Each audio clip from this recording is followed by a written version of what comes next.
어제 민주당 박홍근 원내대표에 이어 오늘 국민의힘 권성동 원내대표가 교섭단체 대표 연설을 하고 경제 도약을 강조했습니다. 네, 국회 취재기자 연결해서 연설 내용부터 알아보죠. 나경열 기자. 네, 권성동 원내대표는 문재인 정부의 경제 정책을 강하게 비판했습니다. 소득주도 성장과 최저임금의 급격한 인상으로 우리 경제가 활력을 잃었다, 이렇게 평가했는데요. 특히 문재인 정부의 부동산 대책은 잘못된 정치라고 했습니다. 지금의 민생 고통은 문재인 정부의 이 같은 근시안적이고 분열적인 정책 때문이라고 강조했는데요. 정부 여당은 국정 운영의 방향을 완전히 바꾸겠다고 했습니다.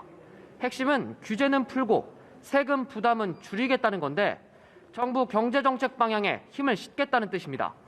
권 대표는 수많은 규제로 기업의 투자와 고용이 악화됐다고 분석했는데 특히 노동개혁의 필요성을 강조했습니다. 고용시장의 경직성으로 기업이 강성노조와의 타협을 강요받고 있다, 이렇게 얘기했는데요. 대우조선해양 하청업체 노조의 예를 들었는데 민주노총이 장악한 사업장은 불법의 해방구가 됐다며 엄정 대응하겠다는 입장을 내놨습니다.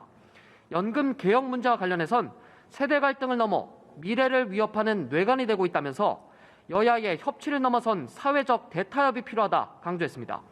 이에 민주당은 국민의 생명과 안전 관련된 규제마저 풀자는 것이냐며 무책임하다고 날을 세웠고 대우조선 해양과 관련한 발언에 대해선 노사 대화가 진행되는 상황에 이런 압박성 발언은 적절하지 않다고 비판했습니다.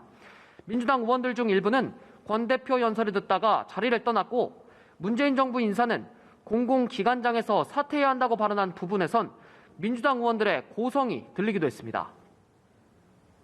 이렇게 교섭단체 대표 연설로 임시국회가 시작되긴 했지만 후반기 국회 원구성은 아직인데요. 여야는 오늘까지 원구성 협상을 마무리하기로 했죠.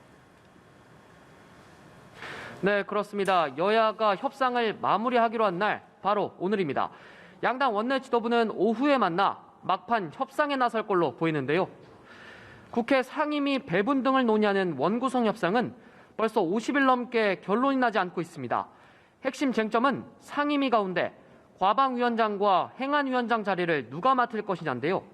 국민의힘은 둘 중 하나를 선택하라는 입장인 반면 민주당은 법사위원장을 양보했으니 두 개 상임위는 모두 가져와야 한다고 주장합니다. 또 야당은 둘 중 하나를 넘겨주는 경우엔 운영위원장 자리를 받아야 한다는 입장인데 여당은 법사위와 운영위는 넘겨줄 수 없다며 팽팽히 맞서고 있습니다. 양당은 이미 재헌절까지로 공언했던 원구성 협상 시한을 한 번 어기고선 오늘까지 협상을 끝내겠다고 했는데요. 오늘도 합의가 되지 않는 경우 정치적 부담이 커질 수 있는 만큼 여야 모두 합의안 찾기에 주력할 걸로 보입니다. 지금까지 국회에서 전해드렸습니다.